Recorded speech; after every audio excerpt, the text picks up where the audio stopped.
देश की राजनीति में एक बार फिर पश्चिम बंगाल केंद्र में है।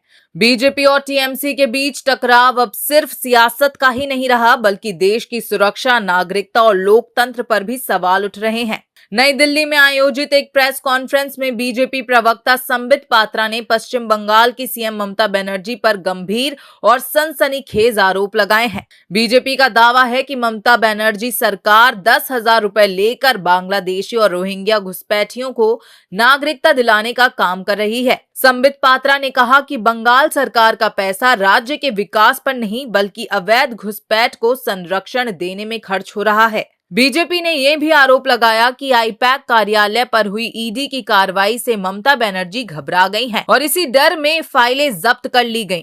बीजेपी ने मुख्यमंत्री को चेतावनी देते हुए कहा कि बंगाल को बांटकर और अवैध वोट बैंक बनाकर चुनाव नहीं जीते जा सकते। प्रेस कॉन्फ्रेंस में बीजेपी ने बंगाल में हालिया हिंसा का मुद्दा भी उठाया।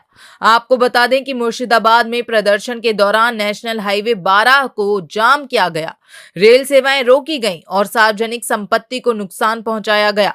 बीजेपी का सवाल है कि क्या मुर्शिदाबाद भारत का हिस्सा नहीं है? अगर ट्रेनें जलाई जाती हैं तो क्या उसे सिर्फ अल्पसंख्यकों का गुस्सा कहकर नजरअंदाज किया जा सकता है?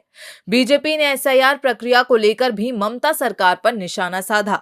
बीजेपी ने दावा किया कि स्पेशल इंटेंसिव रिवीजन देश के कई राज्यों में लागू है। इस पर संसद में चर्चा हो चुकी है, लेकिन बंगाल में टीएमसी सरकार असंवैधानिक और हिंसक तरीकों से इस प्रक्रिया को रोकने की कोशिश कर रही है। आरोप है कि बीएलओ अधिकारियों पर दबाव डाला गया और धमकियां दी गईं। बीजेपी ने बीएलओ अशोक दास की आत्महत्या का जिक्र करते हुए कहा कि उनकी पत्नी ने टीएमसी नेताओं के खिलाफ एफआईआर दर्ज कराई है। बीजेपी के मुताबिक जो बंगाल कभी सोनार बांग्ला था, वो अब रक्त रंजित बांग्ला बनता जा रहा है। सीमा सुरक्षा का मुद्दा भी बीजेपी के निशाने पर रहा। बीजेपी का आरोप है कि बीएसएफ ने कई बार बंगाल सरकार को पत्र लिखे, बैठकें की, लेकिन बॉर्डर फेंसिंग के लिए राज्य सरकार ने जमीन नहीं दी। बीजेपी ने कहा कि भारत बांग्लादेश सीमा पर सुरक्षा में जानबूझकर बाधा डाली जा रही है। इधर जमीनी हालात भी तनाव की तस्वीर पेश कर रहे हैं।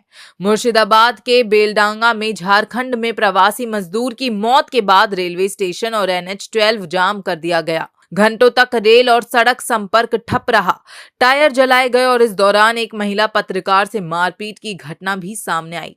आपको बता दें कि इस घटना को लेकर विधानसभा में नेता प्रतिपक्ष सुवेंदु अधिकारी ने प्रदर्शनकारियों पर पत्थरबाजी के आरोप लगाए हैं। वहीं आईपैक रेड मामले में सुप्रीम कोर्ट के नोटिस के बाद सियासी बयानबाजी और तेज हो गई है।